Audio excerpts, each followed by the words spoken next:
Assalamualaikum warahmatullahi wabarakatuh. Perkenalkan, nama saya Hendrianto Daulay, dosen di Program Studi Pendidikan Ekonomi STKIP IC Riau.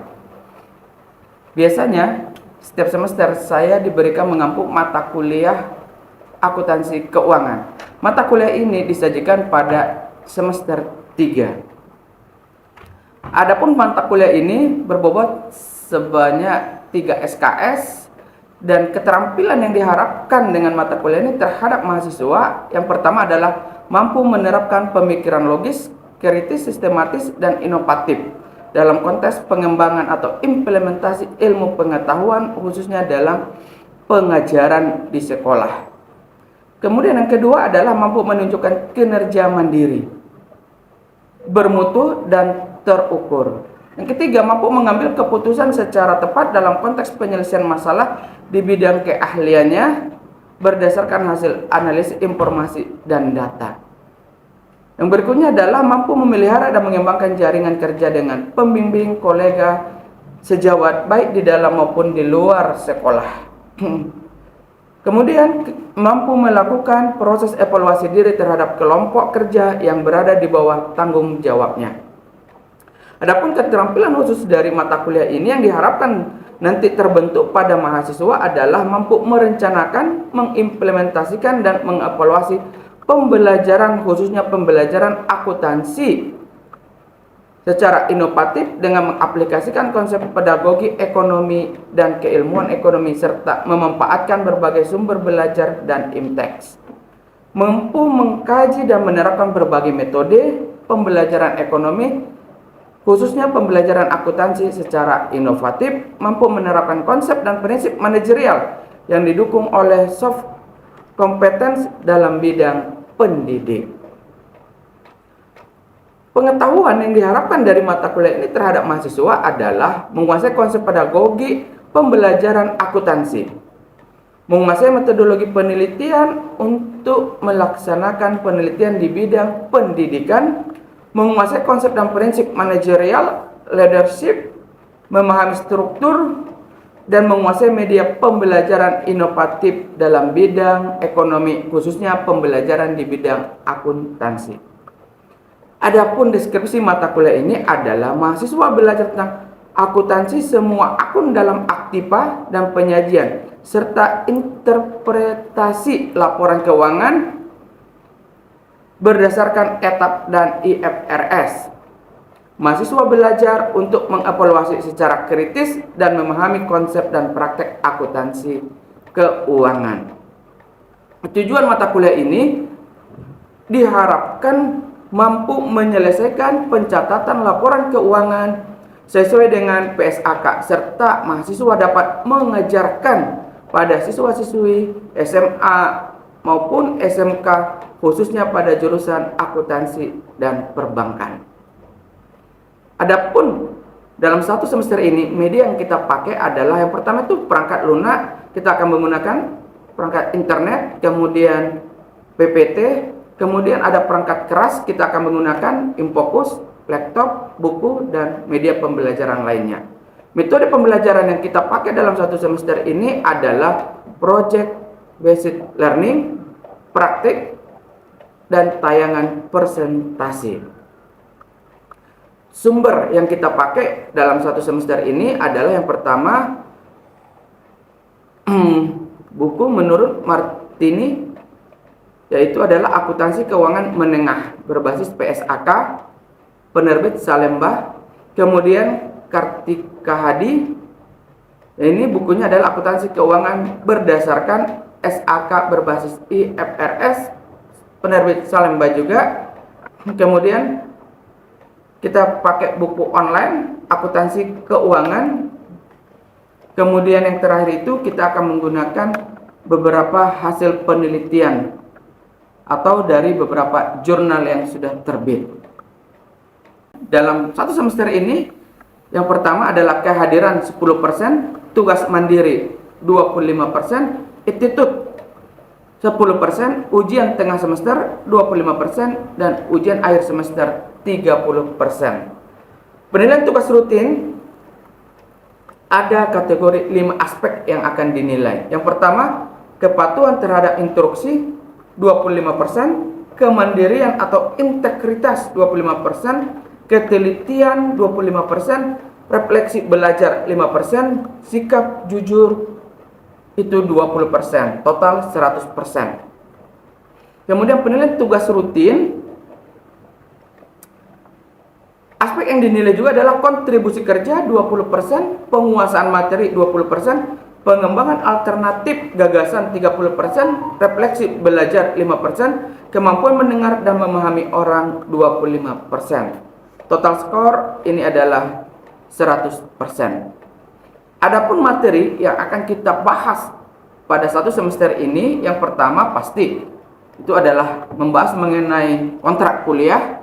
Yang kedua, kita akan membahas mengenai laporan keuangan, utamanya tujuan laporan keuangan dan mampu memahami format-format atau bentuk dalam laporan keuangan. Kemudian pertemuan berikutnya, mahasiswa mampu memahami isi format laporan laba rugi, mampu melaporkan pos-pos laporan laba rugi, menjelaskan alokasi pajak, mampu mengidentifikasi bagaimana melaporkan laba. Pertemuan 3 dan 4 diharapkan mahasiswa mampu menjelaskan laporan keuangan, mengidentifikasi klasifikasi utama laporan posisi keuangan. Salah satu tugasnya adalah nanti membuat atau menyusun laporan arus kas, mengetahui kegunaan laporan arus kas. Pertemuan kelima, mampu memahami dan mengidentifikasi topik akuntansi di mana nilai waktu uang relevan dalam perhitungan, mampu membedakan antara bunga sederhana dan bunga majemuk. Ini maksudnya adalah perbedaan dalam konteks bunga. Kita ketahui bersama dan juga sudah dipelajari pada semester 1 dan 2, piutang dan utang biasanya bersifat bunga. Pertemuan 6 dan 7, mahasiswa mampu mengidentifikasi item yang dianggap kas, melaporkan kas, dan item-item terkait menyusun rekonsiliasi bank. Pertemuan berikutnya, mahasiswa mampu memahami dan menjelaskan pengertian piutang, klasifikasi, penilaian serta perlakuan akuntansi untuk piutang dagang dan piutang wesel serta penyajiannya dalam laporan keuangan. Pertemuan berikutnya, pertemuan ke-10, mahasiswa mampu memahami dan menjelaskan pengertian dan pengendalian persediaan, penilaian perlakuan akuntansi untuk persediaan serta penyajiannya dalam laporan keuangan. Pertemuan ke-11, mahasiswa mampu menjelaskan dan menerapkan metode penilaian persediaan selain pendekatan pembiayaan. Pertemuan ke-12, mahasiswa mampu memahami akuntansi aset tetap berwujud. Pertemuan ke-13, mahasiswa mampu menjelaskan konsep penyusutan, mampu memilih dan menerapkan metode penyusunan serta pelaporannya dalam laporan keuangan. Pertemuan ke-14, mahasiswa mampu memahami karakteristik aktiva tetap tidak berwujud, dapat mengidentifikasi jenis aktiva tak berwujud serta penyajian dalam laporan keuangan. Pertemuan ke-15, kita akan mendiskusikan semua materi, baik dia dalam bentuk pertanyaan, tanya jawab, dan diskusi kelompok, dan lain sebagainya. Itulah yang akan kita bahas dalam satu semester ini. Oleh karena itu, Bapak harapkan kepada semua mahasiswa yang mengampu mata kuliah akuntansi keuangan pada semester ini benar-benar mengikuti perkuliahan. Assalamualaikum warahmatullahi wabarakatuh. Waalaikumsalam warahmatullahi wabarakatuh. Oke, pada pertemuan kali ini kita akan membahas yang pertama itu adalah sejarahnya dulu, ya kan? Dalam prinsip akuntansi itu sendiri. Oke, ini sebenarnya perjalanan akuntansi di Indonesia itu lumayan sangat panjang, ya kan? Kenapa? Karena memang akuntansi ini pada prinsipnya adalah informasi data keuangan. Maka setiap perusahaan dan setiap lembaga apapun memerlukan yang namanya pencatatan transaksi. Tapi dalam sebuah pencatatan kita butuhkan yang namanya sebuah konsep atau sebuah yang namanya organisasi, ya kan? Kalau di Indonesia kita kenal dengan istilah IAI. Nih, Bapak jelaskan dulu. IAI pertama kali namanya IAI atau Ikatan Akuntansi Indonesia berdiri pada tahun 1957. Hingga kini pada waktu Indonesia merdeka hanya ada satu orang akuntan pribumi.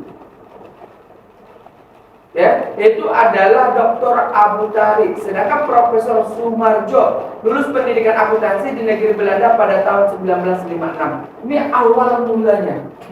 Oke, kalau dulu pencatatan itu kan istilahnya tidak menggunakan. Konsepnya seperti ini konsepnya. Ada dua model pencatatan akuntansi itu. Ya kan? Yang pertama menurut akun seksen, yang kedua menurut pelaporan penulisan ganda, debit, kredit. Oke, tapi kalau kita di Indonesia biasanya menggunakan atau yang diajarkan di sekolah-sekolah kita pasti menggunakan sesuai dengan sistem pencatatan akuntansi Anglo-Saxon yang dari Belanda.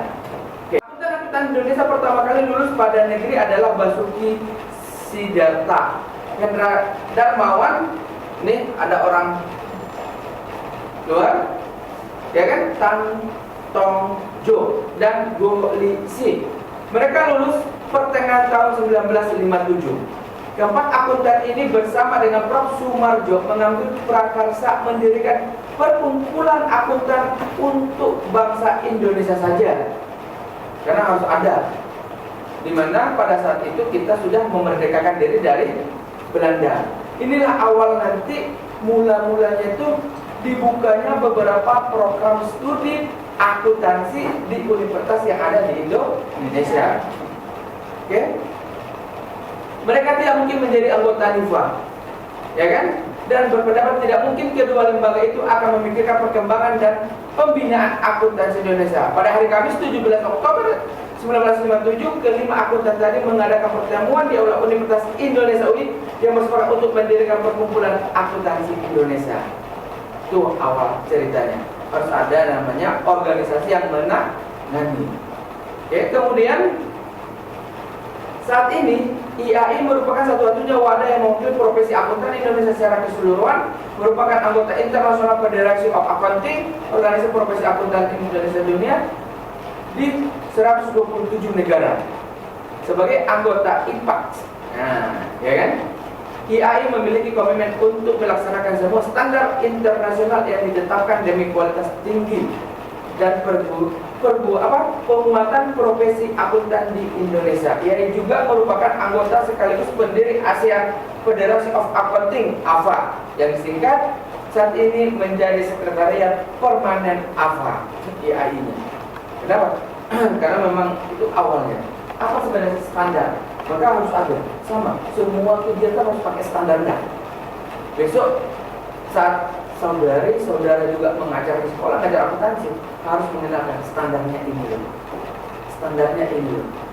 Jadi semua langkah kita harus menggunakan standar. Apa dia? Standar akuntansi keuangan yang disebut dengan SAK adalah suatu kerangka dalam prosedur pembuatan laporan keuangan agar terjadi keseragaman dalam perjanjian laporan keuangan standar akuntansi keuangan SAK. Merupakan hasil perumusan komitmen prinsipil akuntansi Indonesia. Untuk apa? Supaya semua laporan itu sama. Kalau kita balik, contohnya nih, ya kan? Contoh kecil, oke? Standar apa namanya? Standar contohnya nih, oke? Contoh, ini buat laporan, punya prinsip sendiri. Ini punya laporan, punya prinsip sendiri. Ini punya laporan, punya prinsip sendiri. Ini punya laporan, punya prinsip sendiri. Saat Bapak audit orang ini berempat, pusing nggak kepala? Pusing lah. Ini gimana pula? Ini seperti apa pula? Makanya dibuat standarisasi. Kalau kita belajar di SMK atau di SMA, maka ada standar apa? 4 tahapan dalam pencatatan akuntansi. Yang pertama, pencatatan. Yang kedua, pengelompokan, yang termasuk dalam buku besar dan sebagainya. Enggak. Yang ketiga, pengkisaran. Itulah AJP, ayat jurnal penyesuaian. Baru yang terakhir adalah pelaporan. Itu namanya neraca, laporan laba rugi dan perubahan modal. Oke? Nanti saat saudara-saudara jadi guru, 4 hal ini harus dijelaskan benar-benar kepada siswa kita. Kenapa? Karena akuntansi itu kalau salah di awal, maka tidak akan salah di akhir. Oke? Kemudian pada tahun 94 menggantikan prinsip akuntansi Indonesia tahun 84. SAK di Indonesia merupakan terapan dari beberapa standar akuntansi yang ada seperti IAS, IFRS, ETAS, GAF. Sekarang udah banyak yang menggunakan GAF sama ETAS. Selain itu ada juga PSAK Syariah dan juga SAP. Ya kan? Kemudian sebagai akibat dari perkembangan teknologi yang cepat dan pertumbuhan ekonomi yang pesat di abad ini telah timbul berbagai bidang spesialisasi dalam akuntansi. Salah satu bidang spesialisasi akuntansi tersebut adalah akuntansi keuangan. Inilah makanya diajarkan. Misal adalah akuntansi keuangan. Semester 1 dulu pasti udah belajar. Ada namanya akuntansi keuangan, ada namanya akuntansi perpajakan, ada namanya akuntansi syariah, ada namanya akuntansi publik, ya kan? Tapi kita sebagai calon pendidik, kita masuk ke ranah dalam kategori akuntansi pendidikan. Oke, masuk dalam kategori akuntansi pendidikan. Apa yang kita sampaikan kepada anak kita nanti? Prinsip dalam akuntansi keuangan. Oke, kita lanjut. Tujuannya standar akuntansi itu apa? Yang pertama, dapat memberi informasi tentang posisi keuangan perusahaan. Ini yang harus kita pahami. Jadi seorang akuntan itu di sebuah perusahaan itu memberikan informasi keuangan, ya kan? Kemudian memberikan pedoman dan peraturan kerja bagi akuntan publik. Ada pedomannya, ada kode etiknya. Seperti contohnya, kalau ini masuk kita ke ranah, ibu bisa sampaikan kepada anak murid kita. Contoh kecil ceria, ya, bapak kasih di 20.000. Pergi untuk memfotokopi. Siap Pak, katanya. Pergi dia. Setelah pulang, apa yang dilakukan ceria? Sudah selesai nih memfotokopinya. Apa yang dilakukan ceria kepada Bapak? Mengasih yang difotokopi. Kalau fotokopinya modalnya 15.000, kembali 5.000. Tapi dalam konsep akuntansi hal yang paling utama itu adalah bukti dokumen. Nah, akuntansi di situ. Tuh, untuk apa? Dokumen. Bapak bilang, oh ini telah menggelapkan uang perusahaan. Tapi kalau nggak ada dokumennya kan susah kan? Oke. Yang ketiga, memberikan database pada pemerintah tentang berbagai informasi. Laporan keuangan itu sangat dibutuhkan oleh pemerintah. Kenapa? Karena di situ perhitungan pajak. Bagaimana cara pemerintah menaikkan UMR setiap tahunnya? Kalau perusahaan banyak yang bangkrut, kan mungkin juga kan gaji buruh dinaikkan, perusahaannya malah bangkrut. Juga butuh jasa informasi dari akuntansi. Kemudian dapat menarik perhatian para ahli dan praktis di bidang teori dan prinsip akuntansi. Ini adalah penelitian, kan? Kita lanjut. Jenis-jenis akuntansi di Indonesia ini dia. PSAK, IFRS merupakan standar akuntansi keuangan yang ditetapkan menyeluruh. Oke. Bisa dipahami? Atau ada yang mau bertanya? Silakan. Jadi, prinsip standar akuntansi keuangan merupakan standar akuntansi keuangan yang ditetapkan secara menyeluruh. Jadi, dalam bentuk usaha apapun wajib menggunakan pencatatan sesuai dengan PSAK. Kemudian yang kedua, SAK atau ETAS yang sekarang merupakan standar akuntansi keuangan untuk entitas tanpa akuntabilitas publik. Karena sekarang ditutup semua perusahaan cukup publik. Jadi salah satu contoh kecilnya ini ada hikmah yang bisa kita ambil apa? Sekarang banyak pinjol enggak? Ada yang tertipu dengan pinjol? Ada yang korban pinjol di sini? Yang banyak korban pembelian secara online ya. Nah, itu karakter mahasiswa itu ya. Jadi pinjol itu artinya apa? Semua sebenarnya sudah punya standarisasi. Makanya nanti setelah perkuliahan ini silakan pulang, nanti hati-hati, kemudian sampaikan kepada keluarga harus benar. Salah satunya apa? Kita lihat benar tidak itu perusahaan itu go public atau tidak. Ada tidak laporan keuangannya? Setiap perusahaan yang belajar perseroan itu wajib go public. Laporan keuangan wajib dipublikasikan sehingga kita bisa memahami. Makanya sering Bapak sampaikan, hati-hati kalau bermain saham. Cek kredibilitas dari pemilik usaha itu. Biarlah lambat tapi jelas. Contohnya kita menanam saham di PT Indofood, memang lambat, bukan jelas. Daripada main saham tapi mirip dengan Judi. Jangan. Itu juga bahaya, ya kan? Kemudian PSAK syariah sekarang udah di mana-mana. Oke? Ada setiap bank.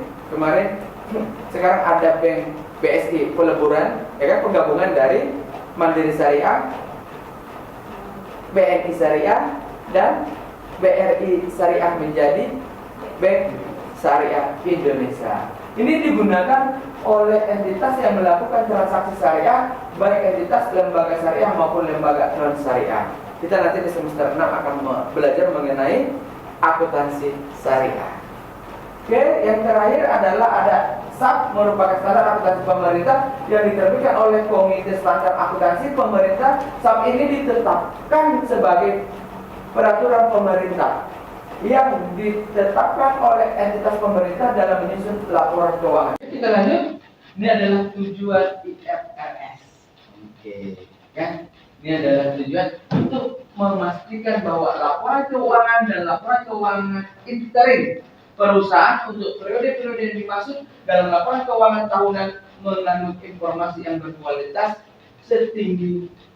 berkualitas tinggi serta ada 3 A, B, dan C. Yang pertama Pak, transparan bagi para pengguna dan dapat dibandingkan sepanjang periode yang disajikan. Oke. Jadi dalam membuat laporan keuangan itu harus ada data pembanding. Ya kan? Kemudian menyediakan titik awal yang memadai untuk akuntansi yang berdasarkan pada IFRS. Kemudian dapat dihasilkan dengan biaya yang tidak melebihi manfaat untuk para pengguna. Jadi semuanya laporan akuntansi itu digunakan untuk adalah si pengguna akuntansi. Kemudian ini kesimpulan tentang pengadopsian standar akuntansi internasional ke dalam standar akuntansi domestik, ya kan, bertujuan menghasilkan laporan keuangan yang memiliki tingkat kredibilitas tinggi, persyaratan akan item-item pengungkapan akan semakin tinggi sehingga nilai perusahaan akan semakin tinggi pula.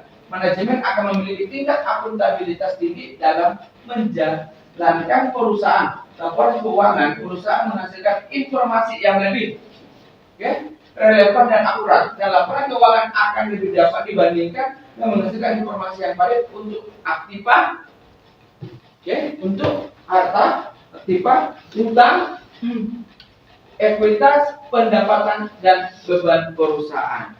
Jadi kalau disimpulkan, adanya penggabungan semua standar itu kita jadikan menjadi standar kita dalam pencatatan pelaporan akuntansi di Indonesia, tujuannya untuk memudahkan pengguna akuntansi dalam memahami kondisi aktiva, utang entitas, pendapatan, beban, dan sebagainya. Oke, kalau ada yang mau bertanya silakan.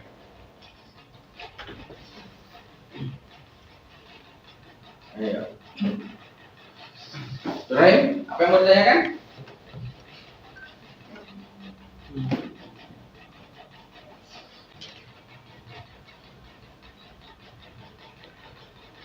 Nih, menurut Kasmir sebenarnya tujuan laporan keuangan itu bertujuan yang pertama memberikan informasi tentang jenis dan jumlah aktiva yang dimiliki perusahaan pada saat ini.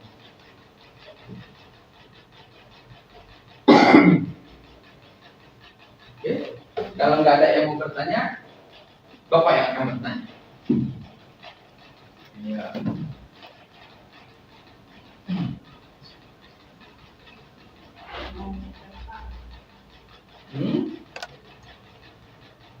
Oke, Smith. Pertanyaannya, apa yang akan terjadi bila suatu usaha atau perusahaan tidak membuat laporan keuangan? Kalau suatu perusahaan tidak membuat laporan keuangan, resikonya semua yang sangat berat. Yang pertama, kita tidak bisa menganalisis keadaan hartanya.